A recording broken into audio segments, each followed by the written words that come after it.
Buenas, estamos en una nueva charla de promoción de la salud y en esta ocasión el tema a tratar va a ser cómo afecta el sobrepeso y la obesidad en los niños con respecto a la marcha humana. Y para ello tenemos la suerte de tener un invitado muy especial, Javier Butragueño, y bueno, vamos a pasar a que se presente y conocerlo un poco más. Pues muchas gracias, Elena. Bueno, yo soy Javier Butragueño, soy doctor en Ciencias de la Actividad Física y el Deporte y actualmente también soy el coordinador del grupo de ejercicio de la Sociedad Española de la Obesidad. Pues dentro de todo lo que pues, he podido hacer durante este tiempo, pues durante muchos años he estado trabajando en la Universidad Politécnica de Madrid en un laboratorio de fisiología, haciendo investigación y montamos una empresa relacionada con la obesidad. Y ahora pues estoy dando formación específica para profesionales, sobre todo. También es cierto que ahora trabajo con algunas personas de manera individual, pero sobre todo mi foco es la formación. ¿Y por qué estudiaste tu carrera? Es una cosa que me encanta preguntar. Pues realmente es que yo lo tenía muy claro desde pequeño, es decir, a mí siempre me ha gustado todo el tema relacionado con el deporte y bueno, pues la única carrera que tenía algo de relación era pues eso, la licenciatura en Ciencia de la Actividad Física y el Deporte. Lo que pasa es que al principio pues no entré por las pruebas, fallé en la última que era de resistencia y entré a magisterio. Hice magisterio durante 3 años y luego entré por el curso Puente y ya hice 3 años de carrera de Ciencia de la Actividad Física y el Deporte. Luego a partir de ahí pues ya máster y doctorado y demás. Y es que era lo que más me gustaba, o sea que no había otra cosa que me apasionara tanto y de hecho si lo sigo pensando haría lo mismo a día de hoy. Fíjate, lo tenías claro desde el principio, ¿no? Sí, sí, sí, lo tenía clarísimo, lo tenía clarísimo. Bueno, ¿y qué es lo que más te gusta de tu trabajo? Pues a ver, ahora mismo he cambiado un poquito. Yo estaba en el laboratorio haciendo temas de investigación, haciendo temas sobre todo de pruebas de esfuerzo pues en el laboratorio y bueno, pues cambié un poquito a raíz de un proyecto que tuvimos con sobrepeso y obesidad, con personas con sobrepeso y obesidad. Montamos una empresa y me gustó mucho todo lo que era, pues eso, pensar en un servicio que pudiera ser bueno, porque lo que yo veía es que no había cosas que no me gustaban y fue una gran experiencia, me encantó y a partir de ahí pues me formé un poquito más en tema empresarial, que vi que tenía deficiencias, sobre todo que no tenía algún conocimiento de finanzas y demás y empecé a montar otra empresa para enseñar a compañeros cómo montar un negocio, cómo trabajar o entrenar con estas personas que yo creo que se estaba haciendo mal y que sigo pensando que hay muchas cosas que se hacen mal. Pues vamos a entrar de lleno en una serie de preguntas que tenemos aquí preparadas para que todas las personas que nos estén viendo pues tengan información basada y contrastada, ¿no? Sobre todo cuando hacemos charlas y vienen personas que estáis continuamente investigando bueno, y aprendiendo cosas nuevas, pues es bueno esa información de valor para que las personas tengan esa información y ya a partir de ahí decidan, ¿no? Y tengan ese papel proactivo en su propia salud. Entonces, bueno, actualmente, ¿cuáles son los datos que se revelan últimamente en las investigaciones sobre obesidad en los niños en España? Pues a ver, en lo que es, o sea, podemos hablar de lo que dice la Organización Mundial de la Salud a nivel mundial Uh -huh. y los datos que nos podemos encontrar pues en publicaciones un poquito más recientes de que sobre todo el estudio Aladino que hay en el 2019 de datos que nos podemos encontrar en España. Eh, Tenemos datos que luego se pueden diferenciar entre sexo, entre si son chicos o son chicas, ¿vale? Y también ahí difiere un poquito. Lo que nos encontramos con obesidad es que pues, el tema afecta más a los niños, con un 19,4 creo que era, y en niñas tenemos aproximadamente un 15%. Y Uh luego -huh. también pues podemos pasar un escaloncito más a la parte más de una obesidad más severa, ¿vale? Más, pues un exceso de peso más fuerte, que ahí ya empieza a haber algunos problemas metabólicos y ahí pues nos encontramos que también los chicos tienen un mayor porcentaje, en un 6%, y las chicas es un 4% aproximadamente, perdón, un 2,4 aproximadamente. Uh -huh. Porque, ¿qué diferencia existe entre los niños que tienen sobrepeso y los que tienen obesidad, para que podamos saber esa distinción claramente, ¿no? Bueno, al final las clasificaciones que se hacen en los estudios y muchas veces lo que vemos en la prensa, que no es lo mejor del mundo porque lo clasifican por un índice que es el índice de masa corporal, que tiene en cuenta la talla y el peso. Lo que no tiene en cuenta en este índice es la distribución de la composición corporal, por ejemplo, o pues otras variables importantes como puede ser el tejido muscular, que también tiene mucho que ver en la salud metabólica, ¿no? Entonces, bueno, pues la gran diferencia es el porcentaje de grasa, ¿vale? Es decir, un niño con sobrepeso pues tiene un porcentaje de grasa en concreto y un niño con obesidad tiene otro. Y luego lo importante está en la distribución, si está más en la zona del abdomen o está más distribuido a nivel homogéneo o está más distribuido en la zona pues, de las piernas, por ejemplo, en la zona de las caderas. Pero esa es la gran diferencia. Vale. ¿Y cómo podemos ayudar a que los padres puedan identificar si su niño tiene sobrepeso u obesidad?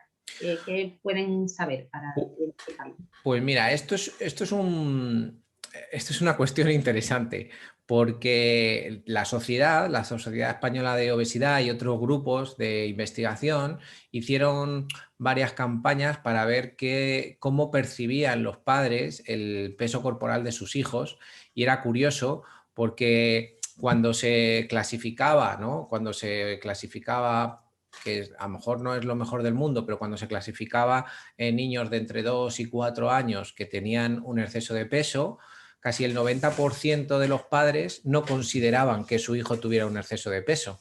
Entonces, hay un problema de aceptación o de entendimiento de qué es el sobrepeso y la obesidad. El sobrepeso es más complicado entenderlo, o sea, verlo, ¿no? Porque tú puedes decir, bueno, pues ¿cuál es el límite? Pero ya hay una variable de obesidad que muchas veces los padres no lo ven como algo, lo normalizan y ahí, pues bueno, pues empezamos una carrera en el tiempo que en algunas personas pues puede ser perjudicial, sobre todo por el tiempo en el que van a estar en una situación metabólicamente que no es la mejor del mundo. Entonces ahí la identificación, pues la primera parte yo siempre digo que lo primero es aceptar y segundo es formarse. Es decir, si un padre no sabe cuánto es un exceso de peso o no lo quiere ver, pues porque eso significa que va a tener que hacer cambios, pues ahí está el gran problema. La identificación aparece por una formación y por una aceptación. Sí, porque ese principalmente el problema, bueno, también ocurre, ¿no? Con la forma de caminar, que los padres en muchas ocasiones no perciben que su niño camina mal. Entonces, eso después, como has dicho, ¿no? Corre el tiempo y a la larga tiene unas consecuencias. Entonces, Sí. ¿cómo podemos ayudarles? Pues precisamente con esa información que les haga al final poder aceptar la situación que tiene actualmente, ¿no? Para ver cómo puede actuar en la prevención, que es lo que al final vamos buscando, ¿no? Pero Claro. es verdad que son muchas cosas, ¿no? Yo creo que sobre todo es querer, ahora mismo a día de hoy que tenemos la formación a nuestro, pues muy cerca, está en nuestra mano porque incluso lo podemos hacer a través del móvil, con vídeos o con charlas o con, pues que podemos encontrar en YouTube, simplemente hay que saber filtrarlas, pues esto nos va a decir, pues oye, qué situación nos podemos encontrar, ¿no? Pero también hay que querer, si no se quiere nunca se va a identificar. Sí, sí, a veces pues es ciego ante la persona, ¿no? La Claro, situación que y el tiene. contexto, luego hay que entender el contexto de cada persona, pero bueno, pero en el fondo yo creo que todos los padres que quieren que su hijo tenga un éxito, también quieren que tengan salud y dentro de esa parte de salud, salud corporal, ¿vale? Estoy hablando, no salud mental, que eso también hay que trabajarla, pero salud corporal, pues hay que cuidar un poco el aumento del peso, sobre todo en los primeros años, y el aumento de peso me estoy refiriendo sobre todo a cómo estamos comiendo, qué tipo de alimentación y sobre todo también cómo nos estamos moviendo, esa inactividad física que es la que va a producir un cambio a nivel biomecánico. Así es. Pues justo otra de las preguntas que quería hacer era si crees que se le da importancia en la sociedad actual y los padres tienden a minimizar el problema. Pues parece ser que sí, ¿no? Que se tiende a minimizar el Sí, riesgo. sí, sí. O sea, y esto va a ir a más. Es decir, yo cuando hablo con pediatras y Ujú, compañeros de la sociedad, lo que ellos ven en consulta es que les están llegando pues cada vez más niños con temas relacionados con enfermedades metabólicas, hígado sí. graso, temas de diabetes, temas de complicaciones motoras y ellos están también preocupados porque no saben realmente cómo gestionarlo, ¿no? Entonces, lo que ven es que hay un aumento y bueno, pues eso, los datos realmente lo que nos están diciendo es que los porcentajes son muy elevados ya. Ujú, Entonces, bueno, hay que tomar medidas. ujú. ¿Y cómo crees que esto afecta a nivel biomecánico y del aparato locomotor? El hecho de que haya cada vez más población infantil con obesidad. Pues mira, esto hubo una tesis muy bonita de un chico que se llama Pablo Molina, que de un grupo de investigación de Granada que se llama Profit, y él pues investigaba los patrones motores en niños desde 5 hasta 12 años, creo que era, o 10 años, ¿no? Y entonces veía pues que había problemas a la hora en la planta del pie, que lo que nosotros ya de mayores, nosotros, por ejemplo, en la escuela, en Obesity Management School, lo llamamos los eslabones débiles, ¿vale? Ujú, Esos eslabones débiles que empiezan en la etapa de niñez y adolescencia y se reproducen o son mucho más fuertes en la etapa adulta, ¿vale? Y entonces son normalmente temas de planta del pie, que aparece pues, una disfunción muscular en la planta del pie, no son fuertes, ujú, una dorsiflexión pues bastante disminuida, tienen poca capacidad de dorsiflexión, problemas en el tobillo, la rodilla, y todo eso luego nos va a aparecer también en la carga mecánica que van a tener en la cadera, ¿no? Entonces, esto luego puede afectar a diferentes sistemas pues, por ejemplo, los tendones, ¿no? Los tendones y los ligamentos sufren una mayor carga y a partir de ahí puede haber mayores daños. Hay dolor, puede aparecer el dolor. ujú, Entonces, bueno, pues hay complicaciones, es decir, todas esas variables lo que va a hacer es que el movimiento que se va haciendo día tras día se vaya complicando. ¿Por qué? Porque va a haber, como hay un cambio en la composición corporal, también hay un cambio en el patrón de la marcha. ujú, Entonces, pues por ejemplo, los pasos son más pequeñitos. En vez de haber una fase aérea, hay una fase pues que va rozando el suelo, que es como un sistema compensatorio ante una adaptación que están teniendo por el nuevo peso corporal que van adquiriendo. ujú, Entonces, eso sí que luego tiene muchas consecuencias en la etapa adulta, que es lo que vemos nosotros sobre todo. ujú. Sí, sí, por eso es precisamente el ver cómo ese patrón a nivel óseo muscular favorece que el movimiento sea de unas características u otras y cambia, pues como dice, lo que es Sí, la distancia del paso, el balanceo, las diferentes fases de la marcha. claro, Cambia. simplemente el hecho de que, por ejemplo, haya un aumento en la composición corporal en la zona del abdomen hace que el centro de masas, es decir, Ahí el está. centro de masas se desplace hacia adelante. Por Ujú, lo tanto, cuando ya se desplaza hacia adelante, ya hay una implicación de la gravedad y del propio movimiento que va a hacer que haya cambios estructurales en el paso motor.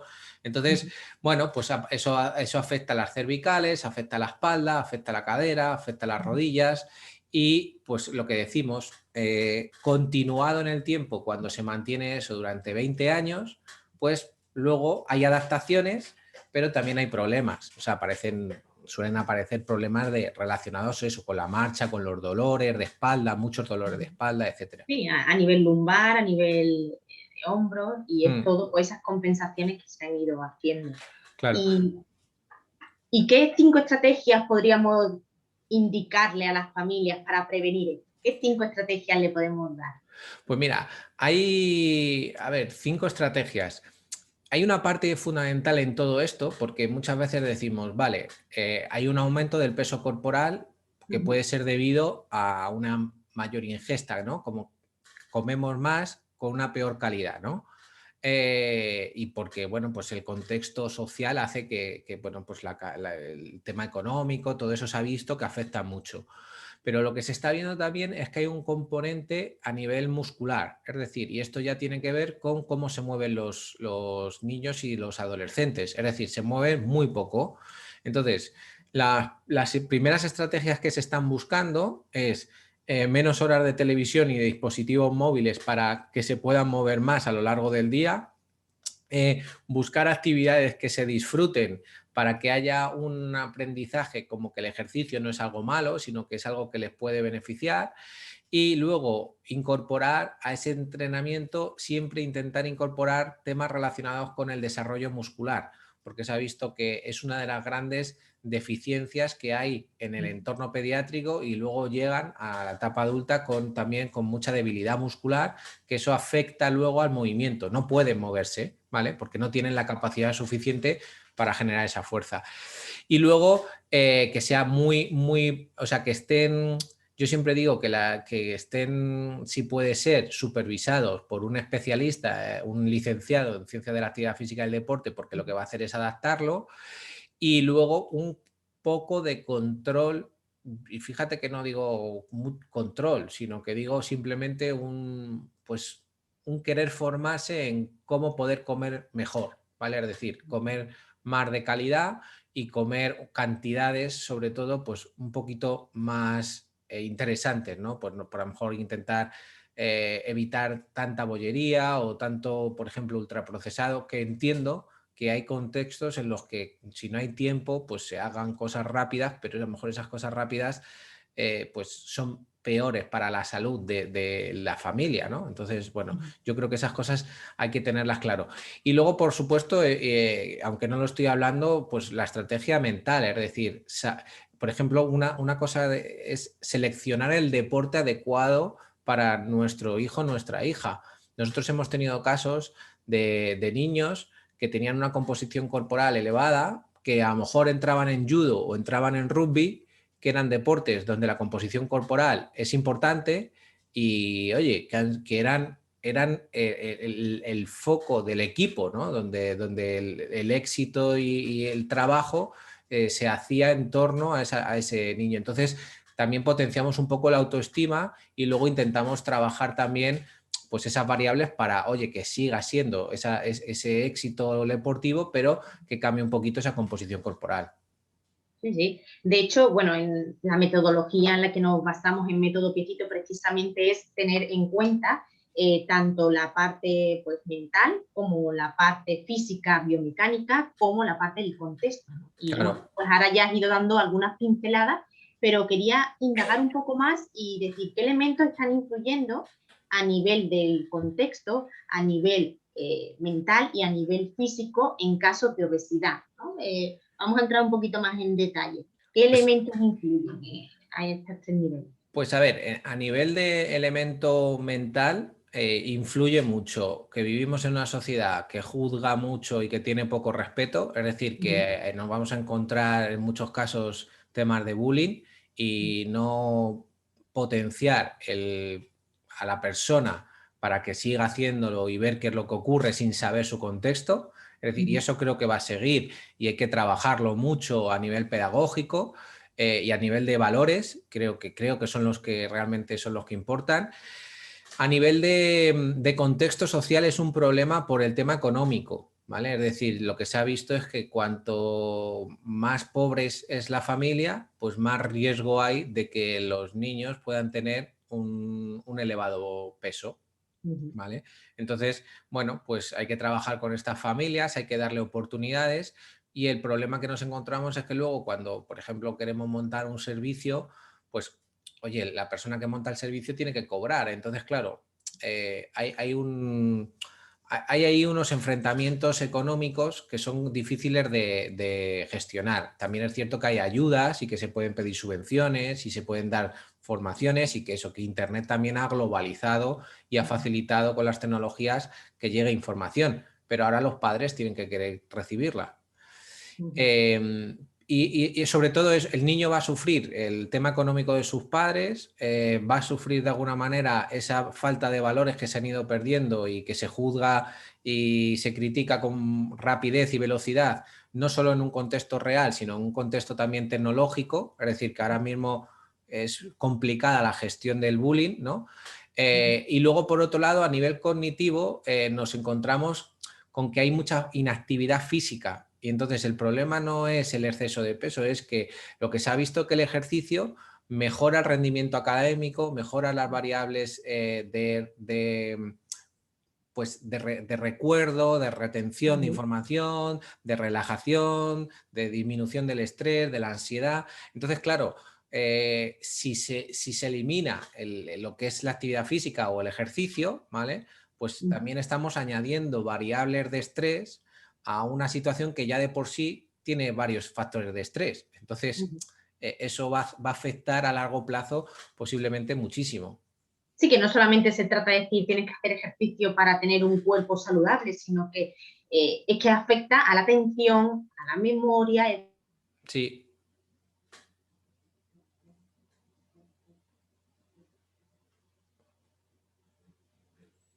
¿Me oyes, Elena? Un momentito, Elena, no te oigo. Ellos sí que son conscientes que su niño o su niña tiene obesidad. ¿Qué pueden hacer? ¿Dónde pueden acudir? ¿Qué pautas higiénicos saludables pueden hacer?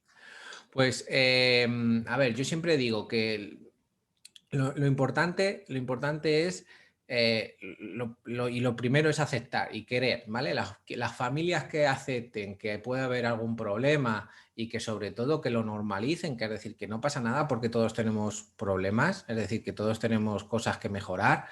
Yo lo que digo es, bueno, pues que depende de lo que necesitemos. Yo siempre digo que el primer factor es un pediatra, ¿vale? Un endocrino, que son los primeros que lo van a ver. En el grupo de la Sociedad Española de Obesidad hay un grupo específico de obesidad infantil que lo lidera Gilberto y que tiene una página web que se llama Obesidad Infantil, ¿vale? Entonces, yo me iría ahí para aprender. Y si tengo que ponerme en contacto, me pondría en contacto con ellos para ver qué es lo que puede ocurrir. Luego, también les daría recomendaciones a los padres como, fíjate, nosotros tenemos un proyecto en colegios que hacemos un departamento de hábitos saludables. Esto se tendría que repetir y difundir entre todos los colegios, y los primeros que tendrían que quererlo son los padres. Es decir, si el padre dice, oye, mira, yo además de esa parte formativa de educación en diferentes conocimientos de cultura general, yo lo que quiero es que mi hijo también tenga conocimientos de salud, es decir, higiene corporal, higiene mental, pues también otros factores que pueden afectar a la salud, ¿no? Entonces, el padre tiene que demandar al colegio que quiere eso, ¿vale? Entonces, en el momento que quiera, pues hay empresas que están dedicadas a eso, o personas o emprendedores que también están dando servicios a los colegios para hacer charlas, formaciones, cursos, campamentos, colonias, o sea, es decir, que me refiero que hay posibilidades. Entonces, acudir profesionales de la pediatría, sobre todo, endocrinos, y luego profesionales del ámbito de la salud, pues eso, que sean especialistas en entrenamiento con niños o como, por ejemplo, vosotros que sois especialistas en una parte motora, ¿no? Pues oye, que también den conocimiento a nivel psicológico, emocional, social y de movimiento, y profesionales, al fin y al cabo profesionales, pero para eso hay que aceptarlo. O sea, que ese es el objetivo primordial.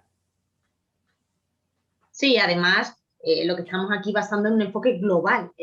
Me ha parecido muy interesante lo que comentas con respecto a los colegios, es decir, el niño, además, pasa muchísimos años de su vida en un centro educativo, pues teniendo ese enfoque global, aparte de tener conocimiento en diferentes áreas, pues también lo que has dicho, ¿no? Del cuerpo, de cómo gestionar esas emociones, y la alimentación es fundamental, más allá de lo que decimos de la parte estética, es fundamental para Claro, todo. y sobre todo que puede ser un contenido transversal muy interesante. Yo siempre lo digo cuando a lo mejor se habla con colegios, es decir, si tú hablas de las culturas, ¿no? De las culturas en el mundo, pues las culturas en el mundo tienen cada cultura tiene una composición corporal, tiene una forma de entender y ver el cuerpo, y entonces eso también hace que tú lo respetes, que veas que hay diferentes pues formas, y que a lo mejor pues tener un poco de un exceso de peso pues te puede conllevar a ciertos problemas que puedes equilibrar si también pues entrenan a la fuerza, o tienes otros, o mentalmente eres muy fuerte, es decir, que en otras culturas no está tan mal visto, ¿no? Y lo podemos ver, por ejemplo, en Japón con el sumo, ¿no? Cuando vemos que son idolatrados y demás. ¿Es negativo? Pues es que depende de la cultura, ¿no? Entonces, también tenemos que entenderlo, ¿no? Y yo creo que hay que normalizarlo. Y a mí eso es una de las cosas que más me gusta. Y luego, sobre todo, es explicar a los niños cómo puede afectar y a los padres también, porque yo siempre les explico a los padres que ellos quieren lo mejor del mundo para sus hijos, ¿no? Y ellos siempre dicen que sí, pero cuando luego empiezas a trabajar un poco y a rascar sobre lo que quieren realmente, pues a lo mejor es sobre todo más éxito laboral que un bienestar, sobre todo mental y a nivel físico. Y al final, sin esto, no puedo tener lo otro. Tienen que encajar las piezas, si no al final, bueno, pues hay adultos, pero que acaban, bueno, sí, con éxito profesional, pero con unas condiciones muy Bueno, deficitarias de otros aspectos. estamos viendo, ¿no? Datos y tendencias mundiales, por ejemplo, yo siempre lo digo, ¿no? En diabetes es impactante ver cómo, pues en cuestión de, a lo mejor de 15, 20 años, estamos hablando de 700 millones de personas con diabetes. Eso con una diabetes tipo 2, es decir, que significa que es algo que es prevenible, que se puede manejar y que se puede, pues, sobre todo controlar con una alimentación adecuada, un movimiento adecuado, y todo eso tiene que venir desde que somos niños, un aprendizaje, pues, desde que eres niño, de qué es la diabetes, por ejemplo, ¿no? Por qué se produce, cómo podemos evitarlo o prevenirla. Prevención, lo que pasa es que es una palabra que es muy bonita, pero que se hace poco. Porque como es a largo plazo, pues precisamente la última pregunta tiene que ver con esto que estamos hablando. ¿Cómo pueden ser los padres modelos de aprendizaje para sus hijos y poder trabajar en la prevención? Porque al final todos somos modelos de todos. Claro. Y el aprendizaje por observación está en el día a día. Los niños aprenden por observación. ¿Cómo pueden ser los padres un modelo de aprendizaje con respecto a la actividad física, a una buena alimentación? ¿Cómo pueden ser modelos? Hay una frase muy buena que dice, si no te preocupes si tu hijo no te escucha, que te está observando. Esa frase es muy buena y claro, ahí nos encontramos también con muchas veces tenemos que tener una buena empatía con los padres. Es decir, muchos padres cuando les dices que hay un problema, claro, aceptarlo es complejo porque significa que tienen que hacer cambios y esos cambios muchas veces no se saben cómo hacerlo, ¿no?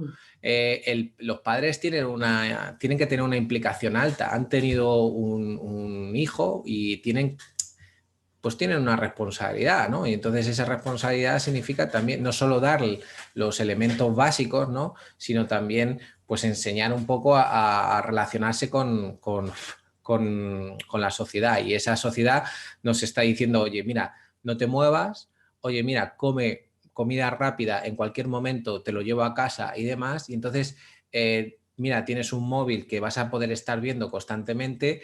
Entonces, también hay que educar y formar a los padres. Por eso muchas veces el niño que muchas veces no tiene una toma de decisión, no puede decidir, pues al principio hay que incidir un poco en los padres.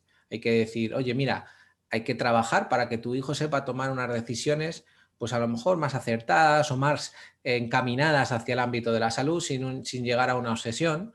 Pero tú también no puedes decir, oye, mira, tú tienes que hacer deporte y yo no hacer nunca deporte, ¿no?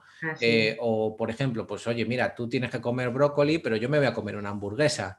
Entonces, ese punto es crucial porque lo que yo veo y lo que vemos nuestros compañeros en el ámbito real, de la vida real, es que cuando tocas eso, hay caos.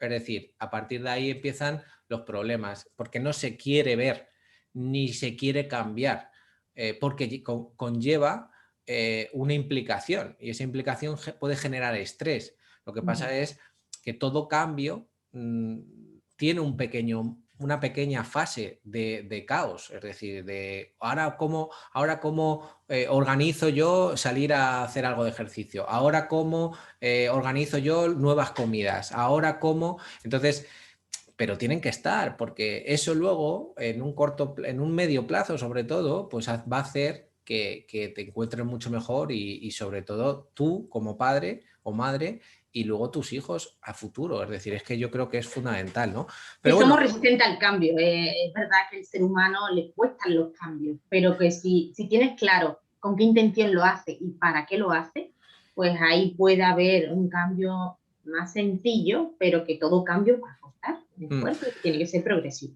sí, sí, sí. Y sobre todo entender que el niño también tiene que aprender poco a poco y que si tú o sea, que te va a demandar ciertas cosas porque ya las ha aprendido. Entonces, la comunicación es otra cosa que no se habla, que hay que trabajar mucho, ¿no? En la comunicación entre los miembros de la familia, el colegio y demás. Pero bueno, queda muchísimo por trabajar. Pero la idea es un poco que los padres que cambien normalmente van a ver un cambio en el hijo, ¿no? Así es. Y muchas veces es más, siempre lo decimos, ¿no? Es mirar menos desde fuera hacia adentro y mirar más desde dentro hacia afuera, ¿no? Es decir, ¿qué tengo que Así es. cambiar yo para que cambie lo de fuera? Y eso lo tiene que hacer el padre, lo tiene que hacer la madre y lo tiene que hacer el niño.